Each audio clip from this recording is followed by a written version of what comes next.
A couple of years ago, I had the privilege of working with a few senior leaders and also the leaders of a women's employee resource group. And there was something about that situation that just didn't add up.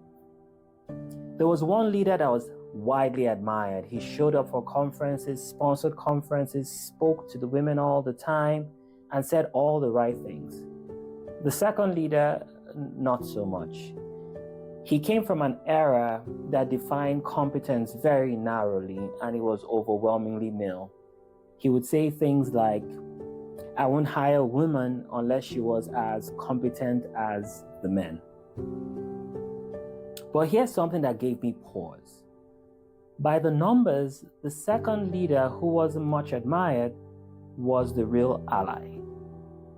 He had more senior women in his team who had real P&L responsibilities.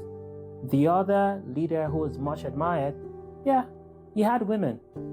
They were mostly in junior roles. And the women that were in senior roles had titles but no authority. I found that confounding. But there was a moment that made it click.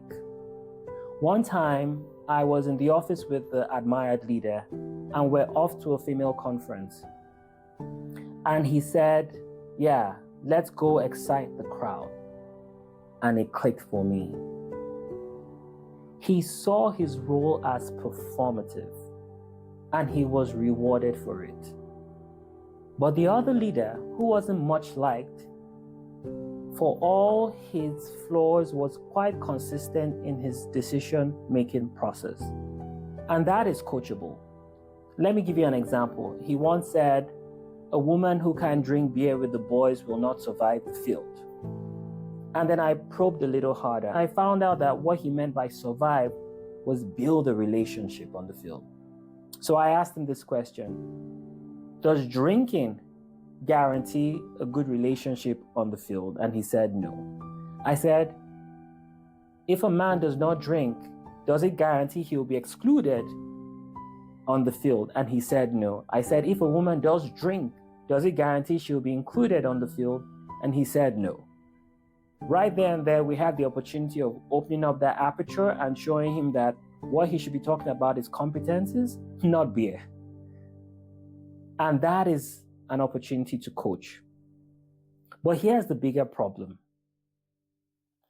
Leaders like the first who are admired are rewarded for performing, and so they continue to perform. But there are other leaders who are doing the work of allyship, but they don't look like an ally, and so they get overlooked. But what causes that problem is that allyship is not defined in concrete terms. If you define allyship in concrete terms, then something shifts. If you begin to define allyship by how are people hired, how are they promoted, who has real decision-making rights, identify those leaders who are making sure that there is a truly meritocratic system, recognize them, and support them.